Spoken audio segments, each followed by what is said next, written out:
días a todos, ¿cómo andan? ¿Bien? A la mayoría no pude saludar, así que lo hacemos ahora. Bueno, qué lindo es compartir con la familia de la fe, en tiempo de alabanza, en tiempo de declarar lo que Él es para nosotros, también el tema de la cena y ahora vamos a ir a su palabra. Y comenzamos ya, este sería el tercer mensaje sobre la carta a los Efesios. Recuerden que tenemos todos los mensajes en YouTube, así que aquellos que se perdieron alguna parte, lo pueden ver. Es fundamental que vayamos recordando, ¿no? lo que los pastores venimos hablando los domingos pasados, y vamos a tomarnos un buen tiempo en el capítulo 1, estamos viendo los versículos del 3 al 14, y creemos, ¿no?, que en estos dos párrafos iniciales están llenos de conceptos y categorías que le van a dar sentido a lo que sigue después, capítulo 2, capítulo 3, capítulo 4, hasta llegar al capítulo 6. Así que, y entendemos que en estos párrafos iniciales hay mucho vocabulario religioso familiar. Hay vocabulario que nos es familiar, que lo usamos todo el tiempo, como por ejemplo bendición, bendición divina, cielo, lugares celestiales, personas santas irrepresibles, Dios escogiendo, predestinando, etc., ¿no? Es algo que no es extraño en nuestro vocabulario, lo tenemos y lo usamos constantemente. Gracia, gloria, redención, ¿no?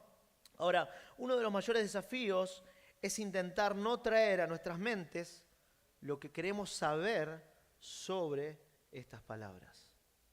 Y esto es algo que tenemos que hacer constantemente a la hora de ir a la Biblia, ¿no? Tratar de quitarnos nuestros preconceptos, que muchas veces son una barrera para poder comprender lo que realmente el escritor bíblico, inspirado por el Espíritu de Dios, nos están tratando de transmitir. Primero a los lectores originales, ¿no?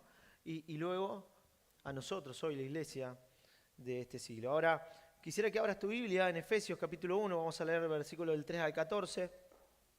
Y vamos a intentar hacer esto, ¿no? El mensaje de esta mañana se llama la bendición, ya me perdí ahí, y la elección, ¿no? Vamos a hablar y vamos a intentar comprender qué significan para Pablo estas palabras y cómo encuadran en esta carta a los Efesios. Dice así, ahí está, ¿no? Bendición y elección en la historia bíblica.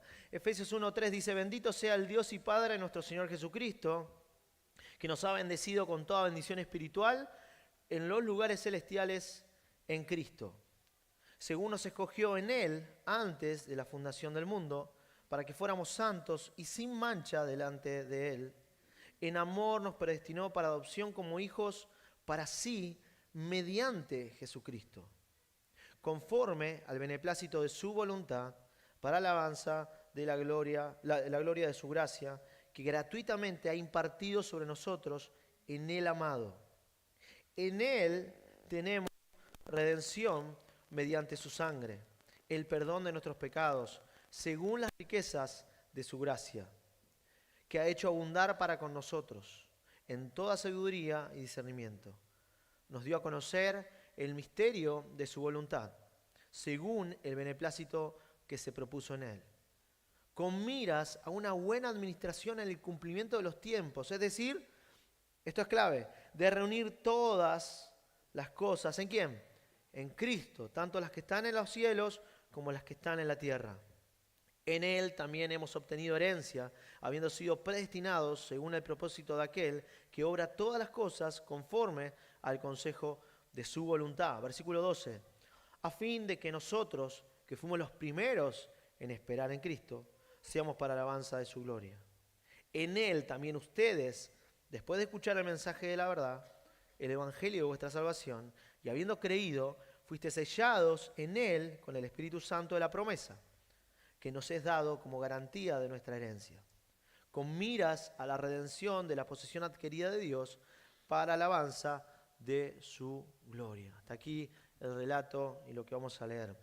Ahora estamos analizando la carta a los Efesios, intentando comprender lo que Pablo escribió inspirado por el Espíritu Santo. Y lo más adecuado sería, a la hora de introducirnos en esta carta, es dejar que Él mismo defina lo que está intentando expresar, ¿no? Que Él, o por lo menos las fuentes que Pablo está utilizando, definan lo que Él quiere decir. ¿Y cuál es la fuente para escribir esta carta que tiene en mente Pablo? Los escucho.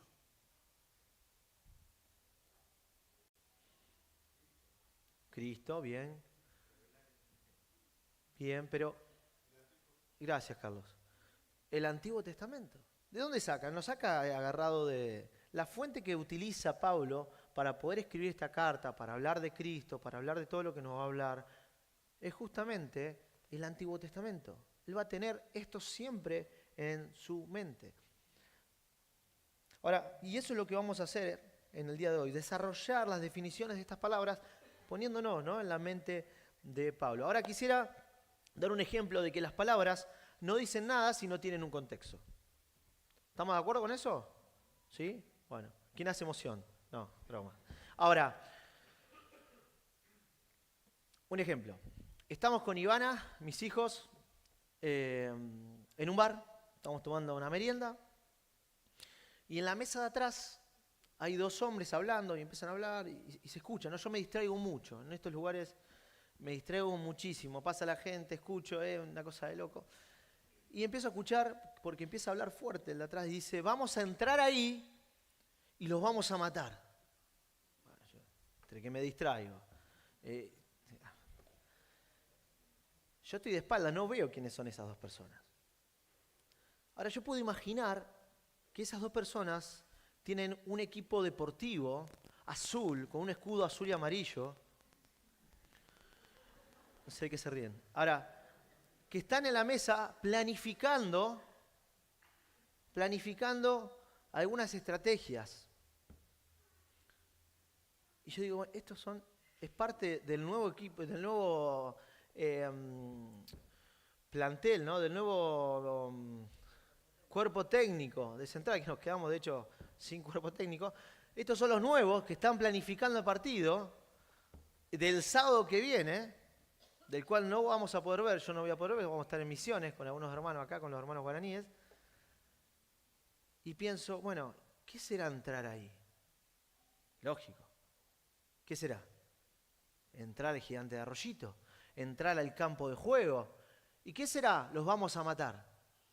Es una forma de decirle, vamos a ganar, vamos a dejar todo, vamos a entrar ahí y vamos a meter goles. Esa puede ser una opción, ¿no? ¿Están de acuerdo?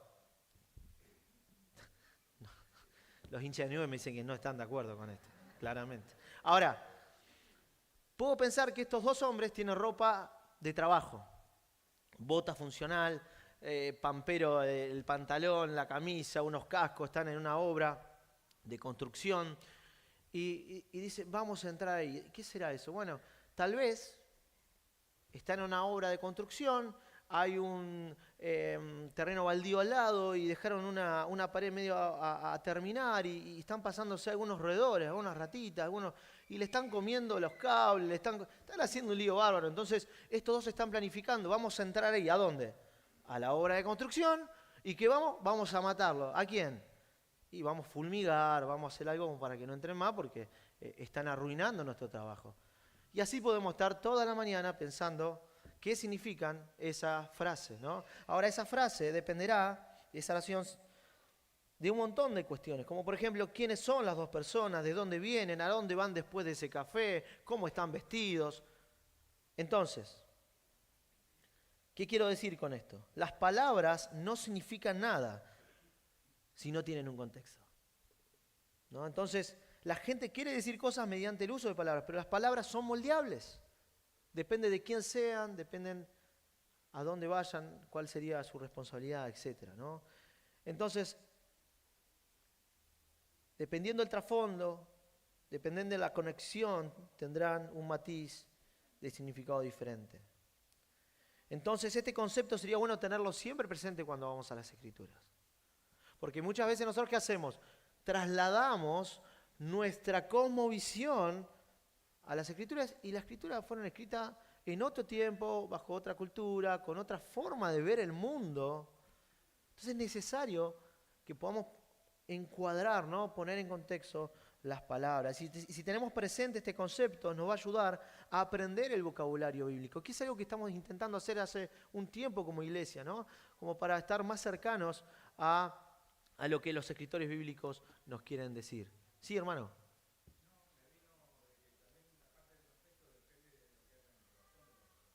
También. Y acá en Efesios vamos a encontrar justamente este vocabulario cristiano que, si ustedes se ponen a pensar, han marcado muchas doctrinas, ¿no? Y no voy a, no, la idea de hoy no es polemizar ni nada por el estilo, pero cuando hablamos de elección, de predestinación, generalmente se ha trazado, ¿no?, ciertas doctrinas en las cuales muchos de ustedes seguramente abracen, ¿no? Y inclusive muchos de nosotros hemos venido al Señor a través de un mensaje del Evangelio trazado por esas doctrinas.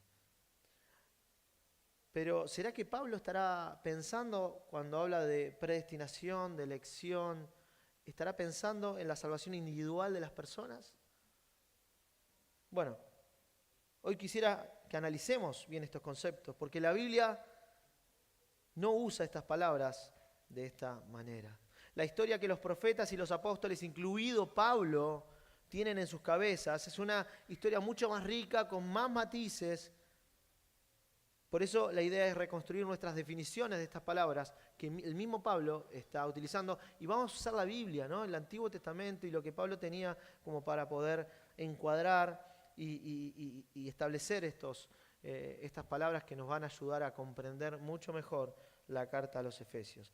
Y quiero armar un cuadro, ¿no?, un marco, perdón, de Efesios en cuanto a por lo menos 2 puntos claves, que ahí lo tiene en la pantalla, para tener en cuenta a la hora de analizar y aprender de esta carta. Lo primero es lo que Sebastián nos hablaba el primer domingo, que hablamos hace 2 ya, sobre el Apocalipsis. ¿Recuerdan la palabra? Revelación, ¿no? ¿Y cuál era ese misterio? ¿Cuál era esa revelación que Pablo nos quería mostrar? Y es justamente esto, ¿no?, que la unificación del cielo y la tierra en Cristo, ¿no? Y lo vemos a través de toda la carta. Dios quiere unificar, reunir todas las cosas, las del cielo y la tierra, en Cristo. Quiere restaurar eso, por eso mencionaba Seba la idea del matrimonio, la idea de padres e hijos, la idea de lo social, ¿no? Esa restauración. Y el segundo elemento que tenemos que tener en cuenta a la hora de analizar esta carta es la naturaleza de la historia bíblica. ¿Qué significa eso? Bueno, la lógica de la historia bíblica desde el Antiguo Testamento hasta Jesús. Hay una lógica, no podemos salir de esa lógica. Y eso nos va a ayudar a no salirnos de lo que realmente Pablo tiene en su mente, inspirado por el Espíritu de Dios. Entonces lo primero que yo quiero hacer es ver esta lógica, ¿no?, esta narrativa del Antiguo Testamento desde el principio hasta Jesús. Y los primeros personajes humanos en el escenario de la historia bíblica, ¿cómo se llamaban? Adán y Eva, ¿no? Humano y vida. Es así. Ahora, simplemente vamos a llamarla humanidad, ¿eh? Son la imagen de Dios, son la encarnación física de la presencia y el poder del Creador. Ahora, ¿cuáles son las primeras palabras del párrafo en Efesios 1.3? ¿Qué es lo que primero dice Pablo en Efesios 1.3? Bendito, ¿no? Bendito sea el Dios y Padre de nuestro Señor Jesús, el Mesías, ¿no? ¿Y qué ha hecho este Padre? Nos ha bendecido con toda bendición espiritual. Ahora, acá lo que Pablo quiere decir, ¿no?, que el Señor nos bendijo con toda bendición del Espíritu de Dios, ¿no? Ahora, esta palabra bendición es clave y es una de las palabras que vamos a analizar. Fíjense que es bendición, bendición, bendición. Hay algo que Pablo nos está intentando decir. Y ahora, ¿a dónde nos puede llevar esa palabra de bendición? ¿Qué se nos ocurre? Algo que tenga que ver con los humanos, con las bendiciones en la primera página número 1. ¿A dónde nos lleva? Génesis 1, cuando Dios forma al hombre, ¿qué le dice? ¿Qué hace con el hombre? Los bendice. Los bendice. Génesis 1:28 dice, y los bendijo Dios y les dijo, Sed fecundos, multiplicaos y llenad la tierra y sojuzgarla.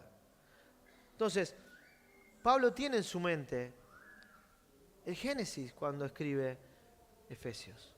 Y habla de esa bendición. ¿Dios a quiénes bendice? Bendice a la humanidad. Porque Dios quiere bendecir a algunos pocos de la humanidad, ¿o no? Dios quiere bendecir a toda la humanidad. Y eso es transversal en toda la narrativa bíblica. Dios quiere bendecir a toda la humanidad. Y ahí están los primeros humanos, hombre y mujer, masculino y femenino. ¿Y qué es lo primero que Dios hace? Los bendice, los comisiona para que sean fructíferos, se multipliquen y gobiernen sobre la tierra. Ahora, esta es una gran historia, pero las grandes historias de la Biblia duran 2 páginas. ¿Por qué? Porque estamos nosotros, estamos los humanos, ¿no? Y Pablo va a hacer esto en Efesios 2. En Efesios 2 va a hablar del pecado, va a hablar de lo lejos que estábamos del Señor, de nuestros delitos y pecados. Ahora, la humanidad se multiplica y llena la tierra con la bendición dada por Dios bajo la sabiduría divina. ¿La humanidad hace eso? ¿Sí o no? Dicen uno sí, otro no. Claramente no. ¿Con qué la llenan a la tierra? Con violencia, con maldad. En Génesis 6 tenemos a muchos humanos y con lo que se está llenando la tierra es justamente con la perversidad del corazón del ser humano. Corrían. Es tremendo el lenguaje que usa el escritor bíblico. Y utiliza el mismo término de llenar la tierra, ¿no? Dios le dijo a los seres humanos, vayan, llenen la tierra con mi imagen, ustedes son mis representantes, están para bendecir a toda la humanidad. Y en el capítulo 6, el mismo escritor utiliza, y estaba la tierra llena de violencia, de maldad. En síntesis, la estrategia general de Dios, de Génesis 1 al 11, es entregar a la humanidad a su propia autodestrucción. Y todo esto va a terminar y va a concluir en Génesis 11, ¿recuerdan? Con la construcción de la ciudad y la torre de Babilonia. En Génesis 11 la humanidad se une para hacer todo lo contrario a lo que Dios había dicho. ¿Qué había dicho Dios? Génesis 1, que se esparza, que se esparza. ¿Qué hace la humanidad? Se une. ¿Para qué? Tenemos que estar juntos porque no nos queremos esparcir. ¿Pero Dios qué hace? Dios los esparce. Y podemos ver juicio ahí, pero también podemos ver misericordia. Porque hay un plan de Dios. Y es ahí donde la dispersión conduce a la migración de una línea familiar particular que Dios va a tomar, que Dios va a elegir para llevar la bendición de Dios a todas las naciones. Y ahí, ¿quién aparece? Génesis 12. Abraham. ¿Están conmigo? Que no está conmigo es contra mí, dijo. No. Bien, vamos. Génesis 12, Abraham. Aparece Abraham. Pregunta, ¿es Abraham una figura importante en la mente, en la visión del universo de Pablo? Claramente. Abraham es mencionado específicamente por Pablo en varias de sus cartas. Ahora, ¿qué le dice Dios a Abraham? Recuerden que estamos con la palabra bendición, ¿ok? ¿Qué le dice Dios a Abraham? La familia de Abraham hereda esa bendición dada a la humanidad en la página número 1. Y entonces el propósito de Dios es bendecir a toda la humanidad. Y la humanidad llena la tierra con violencia. Ahora, ¿cuál es la respuesta de Dios definitiva a eso? Bueno, seguir bendiciendo a sus enemigos. Seguir bendiciendo a toda la humanidad, inclusive a aquellos que le han dado la espalda. Y esa bendición va a venir a través de un elegido. ¿Quién es ese elegido? Abraham. Este es el comienzo de lo que Pablo quiere decir con predestinación y elección. Elige uno entre muchos. Y le dará bendición a esa familia. Ahora, ¿de dónde sacó Pablo la idea de repetir tanto bendición, bendición, bendición? Bueno, Génesis 12:1 dice, el Señor dijo a Abraham, Vete de tu tierra, de entre tus parientes y de la casa de tus padres, a la tierra que yo te mostraré. Haré de ti una nación grande. ¿Y qué? Y te bendeciré, y engrandeceré tu nombre, y serás bendición. Bendeciré a los que te bendigan, a los que te maldigan maldeciré, y en ti serán benditas todas las familias de la tierra. Bendición, bendición, bendición. En ti serán benditas todas las familias de la tierra. Bienvenidos al concepto bíblico de elección. Dios elige a uno entre muchos para que a través de él pueda restaurar su bendición a los muchos. Y esta última línea es vital, de vital importancia. Ahora, cuando Pablo usa la palabra elección o predestinación, ¿será que estará pensando en los conceptos que nosotros tenemos con estar elegidos para ir al cielo o para ir al infierno? Esa es la gran pregunta. Pero la pregunta ¿es eso lo que Pablo quiere decir con esas palabras? ¿Es esa la historia que tiene en la cabeza Pablo a la hora de escribir Efesios? Creemos que no es así. Lo que tiene en su cabeza es la historia de la Biblia, y la historia de la Biblia adjuntará las palabras predestinación, elección a Abraham y su familia en primer lugar.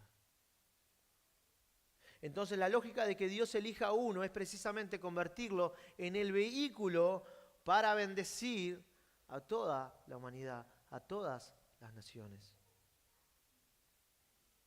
Esa es la lógica de la elección bíblica en la historia. Entonces la familia de Abraham crece, fructifica, se multiplica y luego se van a convertir en el pueblo de Israel. Pero, ¿cómo les va a ellos en la tarea de representar a Dios y de ser de bendición a todas las naciones? ¿Cómo les va? Va mal. Podemos verlo al pueblo de Israel fuera de Egipto, ya en la tierra prometida. Podemos leer Jueces, podemos leer Josué, podemos leer Samuel, podemos ver Reyes. Y es una decadencia constante el pueblo de Israel. Hacen todo lo contrario a lo que Dios pensó al inicio. Así que ahora tenemos un conflicto grande, dos conflictos grandes. Tenemos una humanidad que trae consigo muerte, maldición, autodestrucción, pero también tenemos al vehículo elegido por Dios para bendecir a las naciones, envuelta en lo mismo que las demás naciones. No solo las naciones están perdidas y sin esperanza, sino también el medio elegido por Dios. Ahora, en la historia del Antiguo Testamento, lo que Dios llamó a Abraham y a todo el pueblo a hacer, termina centrándose en una figura particular, en un rey prometido en el futuro, llamado Mesías, ungido, el rey ungido. En la palabra hebrea, para un rey ungido, que vendrá del linaje de David. Lo que necesita esta humanidad es un rey justo que venga a expresar realmente la imagen de Dios y traer bendición a toda la humanidad. Se trata, por ejemplo, del rey que anticipa en el libro de los Salmos, el Salmo 1, Salmo 2, Salmo 72, Salmo 89, infinidad de salmos que mencionan a este rey que va a venir y que va a traer justicia. Se trata de Ezequiel y Jeremías, que 500 años después de la muerte de David, anuncia que va a venir otro David a reinar y a establecer su reino. ¿De quién está hablando? Está hablando de Jesús. Jeremías 23:5 dice: He aquí, vienen días, declara el Señor, en que levantaré a David un renuevo justo. David estaba muerto. ¿Va a resucitar David? No, está hablando de alguien del linaje de David que iba a venir a establecer un reino con justicia, con equidad. Y él reinará como rey, actuará sabiamente y practicará el derecho y la justicia en la tierra. En sus días será salvo Judá, Israel morará seguro. Y este es su nombre por el cual será llamado: el Señor, justicia nuestra. Ezequiel 37, del 24 al 28 dice: mi siervo David será rey sobre ellos. Y todos ellos tendrán un solo pastor. Andarán en mis ordenanzas y guardarán mis estatutos y los cumplirán. Y habitarán en la tierra que di a mi siervo Jacob, en la cual habitaron vuestros padres. En ella habitarán ellos y sus hijos y los hijos de sus hijos para siempre. Y mi siervo David será su príncipe para siempre. Y haré con ellos un pacto de paz, será un pacto eterno con ellos. Y los estableceré, los multiplicaré y pondré mi santuario en medio de ellos para siempre. Mi morada estará también junto a ellos, y yo seré su Dios, y ellos serán mi pueblo. Y las naciones sabrán que yo, el Señor, santifico a Israel, cuando mi santuario esté en medio de ellos para siempre. No solamente los Salmos, no solamente Jeremías, no solamente Ezequiel, sino que Isaías 11, y hoy leía Franco, Isaías 9, pero en Isaías 11 también está el retoño de Isaí. Es una pequeña rama que crecerá del tronco de Isaí, y esta figura será la que restaure la bendición de Dios a las naciones. Ahora, Dios le dice, en ti serán benditas. Abraham, ¿no? Vos vas a ser de bendición. Pregunta, ¿Abraham es de bendición a los que lo rodean? ¿Sí o no? A veces sí. A veces no. Ustedes recuerdan la historia de Abraham, ¿no?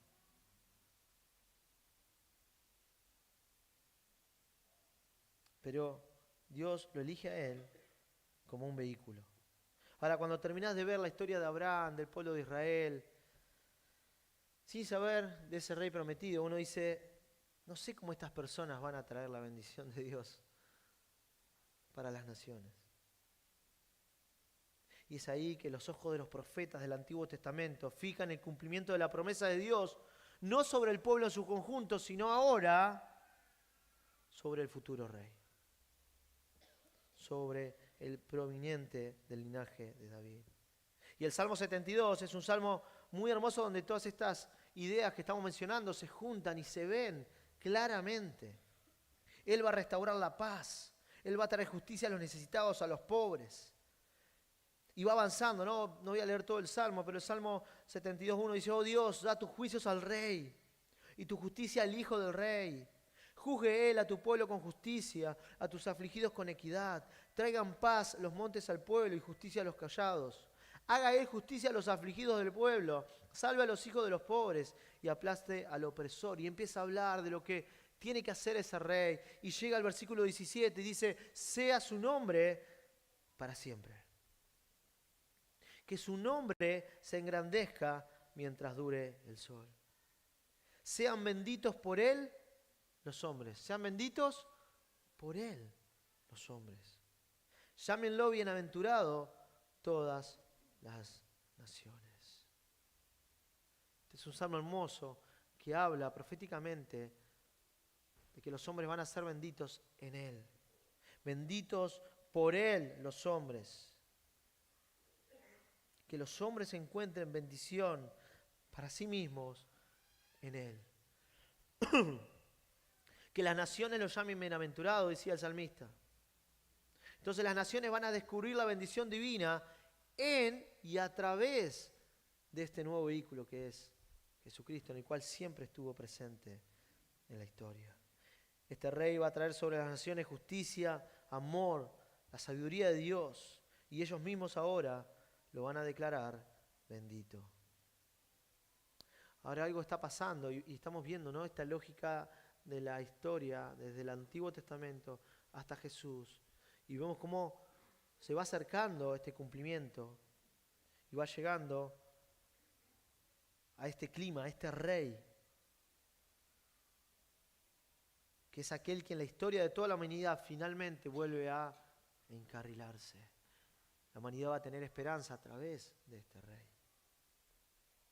Repasemos. Dios bendice a la humanidad pierde esa bendición. Él eligió y predestinó a una familia para que fueran el vehículo de esa bendición. ¿Y qué pasa con esta familia? También fracasa. Todo se pone en manos de un rey gobernante individual esperado, en quien las naciones van a descubrir la bendición de Dios. Este rey va a resolver el problema de Israel, va a resolver el problema de la humanidad, de todas las naciones. Así que en los profetas y en los salmos, la única esperanza para Israel y para las naciones es encontrar la bendición de Dios en el Mesías prometido. Ahora fíjense que no fuimos al Nuevo Testamento. tenemos muchísimos indicios de que Pablo tiene en su mente a la hora de hablar de bendición, a la hora de hablar de elección, al pueblo de Israel como el vehículo que tenía que expresar para ser de bendición a las naciones. Está ahora hablando que es Jesús el elegido. Bendito sea el Dios y Padre de nuestro Señor Jesús, el Cristo, ¿no? El Mesías. Él nos ha bendecido con toda bendición del Espíritu en los reinos celestiales. Nos eligió en Él antes de la fundación del mundo. Nos predestinó en adopción mediante. 11 veces se repite en la carta a los Efesios este concepto de en Él, a través de Él, mediante Él. Esta es la historia en la cabeza de Pablo cuando usa palabras como predestinar, elección, escoger, bendecir, adopción. Todas estas palabras para Pablo significan lo que significan en el lugar de la historia bíblica real. Y eso es lo que estamos intentando hacer, ¿no? Ahora, respecto a la palabra elección, ¿qué quiere decir Pablo cuando dice nos eligió en el Mesías? ¿Qué querrá decir Pablo cuando dice nos eligió en el Mesías? El único otro pasaje en los escritos de Pablo que aparecen estos conceptos y estas palabras todas juntas es en la carta a los Romanos. Romanos 9 habla de que los israelitas, a quienes pertenecen la adopción, la gloria, los pactos, la entrega de la Torá y el servicio del templo y las promesas a quienes pertenecen los patriarcas. Pablo tiene esta historia en mente. Ve a Dios eligiendo a Israel como el vehículo de pacto para las naciones. Utiliza la palabra adopción para indicar que fueron adoptados como sus hijos, su pueblo, Israel. En Romanos 9:6 vemos cómo también cuenta la historia de que Dios elige a Abraham, a Isaac y a Jacob. Y vemos ahí la historia de Jacob y Esaú, ¿recuerdan? ¿Qué dice? ¿Alguien que lo tenga presente? Eligió a Jacob. ¿Y a Esaú? Bueno, hemos explicado este pasaje también, ¿no? Dios elige, inclusive antes de que naciera a Jacob, ¿para qué? Para que sea el vehículo para llevar bendición a todas las naciones. Inclusive a Esaú, ¿no? Ahora, esta es la fuente de la elección de Pablo. Utiliza la palabra elección para hablar de que Dios eligió a Abraham, a Isaac y a Jacob. En Romanos 11 usa Dios conocido de antemano. ¿A quién conoció de antemano?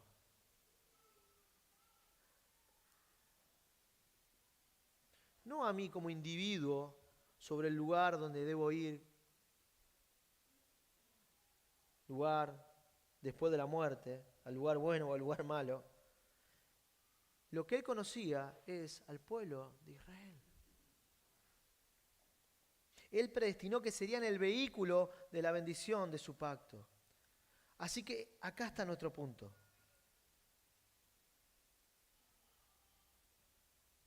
Las únicas otras veces que Pablo usa las palabras que usa aquí en Efesios, tiene en mente a la familia de pacto, el lenguaje de Israel.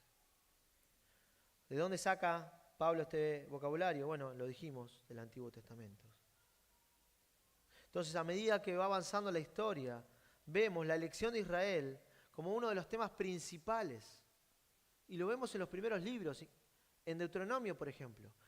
Vamos a leer algunos pasajes y van a ver cómo Pablo utiliza el mismo lenguaje que está visto en Deuteronomio para escribir la carta, por ejemplo, el primer capítulo de Efesios. Deuteronomio 4:20 dice, pero a vosotros el Señor los ha tomado y los ha sacado del horno de hierro de Egipto, para que fueran pueblo de su heredad, como lo sois ahora. El Señor se enojó conmigo a causa de vosotros y juró que yo no pasaría el Jordán, ni entraría en la buena tierra que el Señor tu Dios te da por heredad. Deuteronomio 4:37, porque Él amó a tus padres. Por eso escogió a su descendencia después de ellos. Y personalmente te sacó de Egipto con su gran poder, expulsando delante de ti naciones más grandes y más poderosas que tú, para hacerte entrar y darte la tierra de ellos por heredad, como sucede hoy. Frases, porque amó a nuestros padres. ¿Qué padres? Abraham, Isaac y Jacob. Escogió su descendencia después de ellos. Está hablando del pueblo judío, del pueblo de Israel. El pueblo que el mismo Moisés está hablando. Deuteronomio 7:6 dice, porque tú eres un pueblo consagrado al Señor tu Dios. A ti te escogió el Señor tu Dios para que seas pueblo de su personal propiedad entre todos los pueblos de la tierra. El Señor puso su amor en vosotros y los escogió. No porque fueran más numerosos que cualquiera de los otros pueblos, porque son el pueblo más pequeño, sino que por el amor, el puro amor del Señor a vosotros. Y sigue hablando, y el versículo 12 dice, porque sucederá que por haber oído estos decretos y haberlos guardado y puesto por obra, también el Señor tu Dios guardará contigo el pacto y la misericordia que juró a tus padres.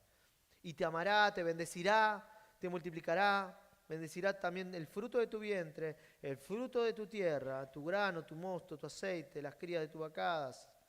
14. Bendito serás más que todos los pueblos.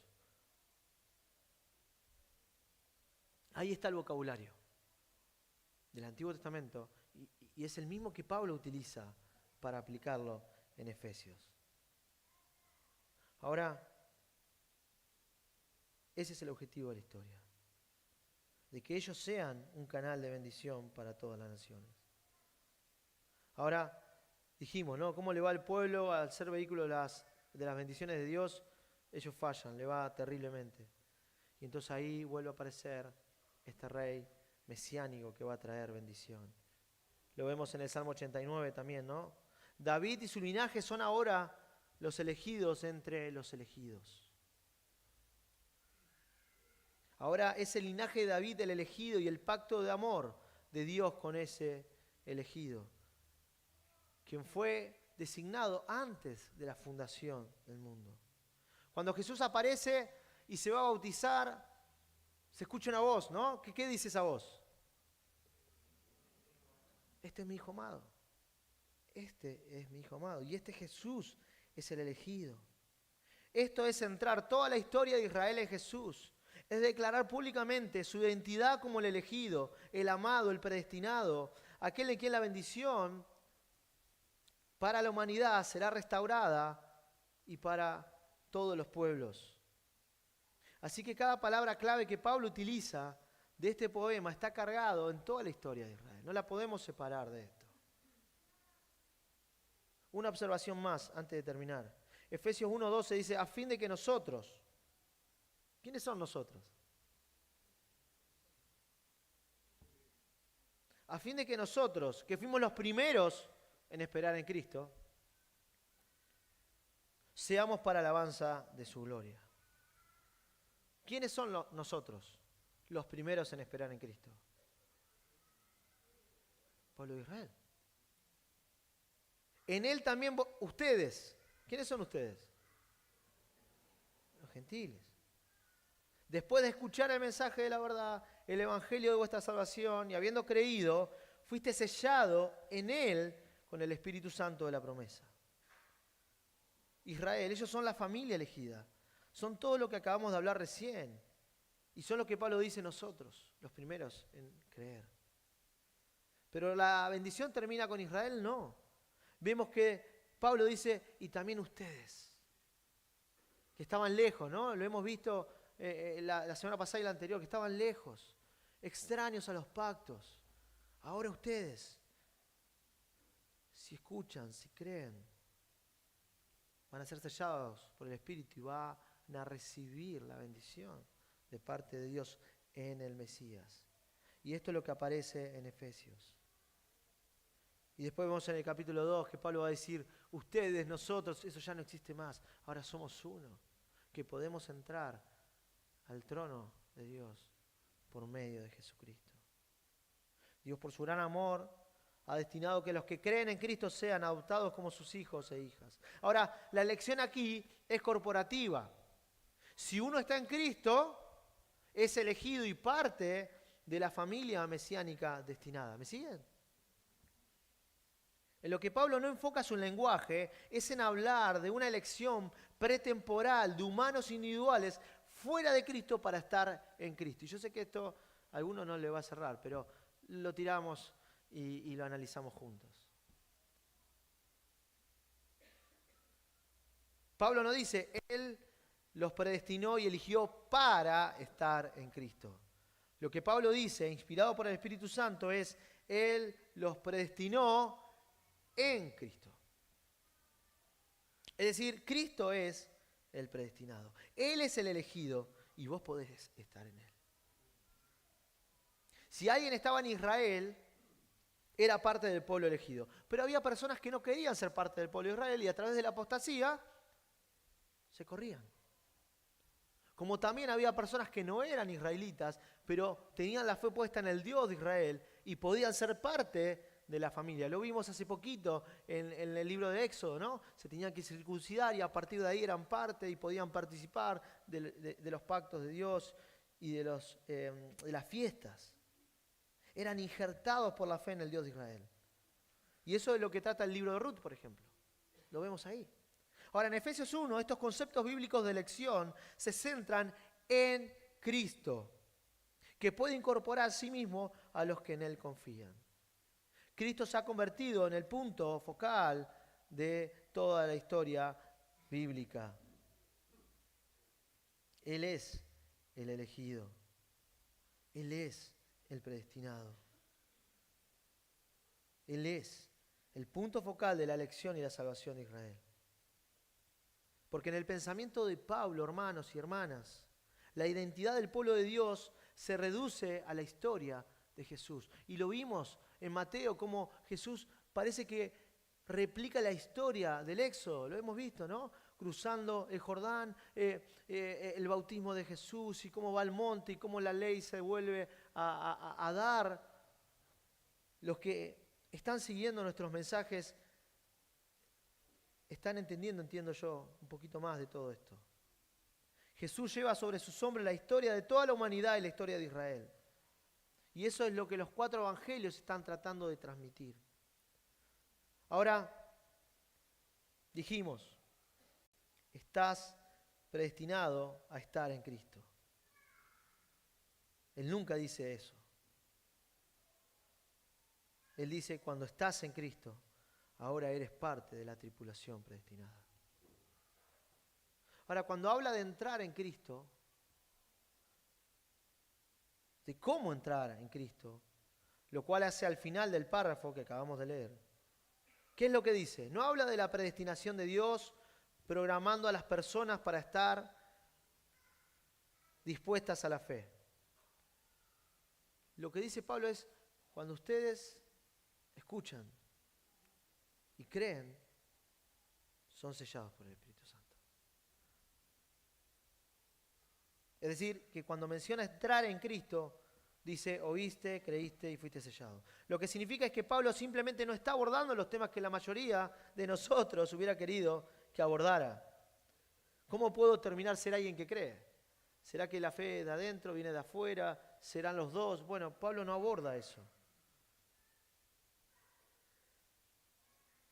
Cristo es el elegido para cambiar mi historia, para cambiar tu historia.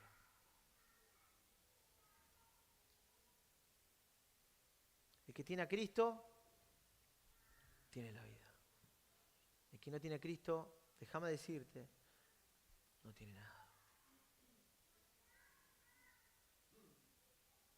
El que tiene a Cristo está destinado a vivir y disfrutar del amor, del perdón, de la gracia, de la presencia de Dios. Tu corazón y el mío necesitan ser salvados de la maldad del pecado, del egoísmo que arruina familias, del orgullo que quiebra relaciones, que nos aleja de la paz y el amor de Dios. Solo Cristo, aquel que vivió la vida que ninguno de nosotros podía vivir en obediencia y amor al Padre, aquel que tomó nuestro lugar en la cruz del Calvario, derramando su sangre para el perdón de nuestros pecados, solo aquel que la muerte no pudo retener, Solo aquel que fue levantado entre los muertos y está sentado a la diestra del Padre. Solo en Él hay salvación. Y Dios tiene en su corazón el deseo de bendecirte. Estés como estés. Dios quiere bendecir a toda la humanidad. Y ha entregado a su Hijo Jesús para que sea el vehículo, el perfecto vehículo, para realmente y finalmente traer una transformación al corazón del ser humano. Tu corazón y mi corazón necesitan ser transformados por Él. Solo Jesús fue aquel que cambió la maldición en bendición, los caminos de muerte en caminos de vida. Solo en Él.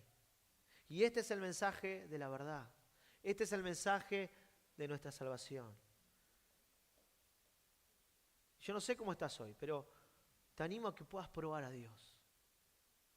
Si vos crees este mensaje, hoy mismo Dios puede hacerte parte de su familia. Hoy mismo podés estar dentro de ese Cristo elegido, predestinado para traer salvación. Si hoy crees este mensaje, vas a ser sellado por el Espíritu Santo y tu vida va a ser transformada para siempre. Y este es el mensaje que nosotros como iglesia queremos dar. Dios quiere bendecirte. No importa lo que hayas hecho, no importa dónde estés hoy. Dios hace todas las cosas nuevas. Oramos. Padre, te agradecemos por este día, te agradecemos porque podemos disfrutar de tu presencia, podemos alabarte, podemos exaltar tu nombre. Señor, podemos compartir a través de los símbolos, el pan y el vino, Señor, y recordar y seguir anunciando tu muerte, pero también tu regreso. Señor, y gracias ahora por tu palabra, Señor. Gracias porque tu palabra trae luz, Señor, porque tu palabra nos confronta, porque tu palabra es una espada de dos filos, Señor, que restaura, que sana, que levanta, pero también que nos pone, Señor, para tomar una decisión. Señor, te damos gracias por la vida de tu Hijo, porque lo entregaste, Señor, porque realmente las has dado, porque era el único que podía realmente salvar a la humanidad, y lo has hecho, Señor. Señor, queremos en esta mañana glorificar tu nombre. Queremos esta mañana, Señor, pedirte y rendirnos ante ti y pedirte que tu Espíritu Santo traiga luz a nuestra mente, traiga convicción a nuestro corazón y que nos ayude, Señor, a conocerte cada día más y más, Señor, y que realmente tu palabra nos una, Señor, que tu palabra nos haga uno día a día. Señor, y te pido que si hay alguien en este lugar o que está escuchando o viendo, que aún no tomó la decisión de seguirte, que aún no tomó la decisión de rendir su vida a vos, Señor. Te pido en el nombre de Jesús que vos ahora, a través de tu Espíritu Santo, esté trayendo convicción de pecado, Señor. Que traigas esa convicción en el corazón de esas personas para que puedan reconocer que sin ti no son nada, que necesitan arrepentirse de sus pecados para poder recibir la bendición que vos ya nos diste en Cristo Jesús. Esa bendición segura que nadie puede robar, que nadie puede quitar. Señor, en el nombre de Jesús, Señor, creemos en el día de salvación, creemos en ti, Señor, creemos en tu palabra. Señor, que para vos sea la gloria, la honra y la alabanza. En el nombre que es sobre todo nombre, en el nombre en el cual toda rodilla se va a doblar y toda lengua confesará que vos sos el Señor. En ese nombre, en el nombre de Jesús lo decimos. Amén y amén. Dios te bendiga, y si hoy tomaste la decisión por Cristo, animate a acercarte a uno de nosotros, con el que viniste, que queremos acompañarte en este proceso. Dios te bendiga, nos vemos el domingo que viene, Dios mediante.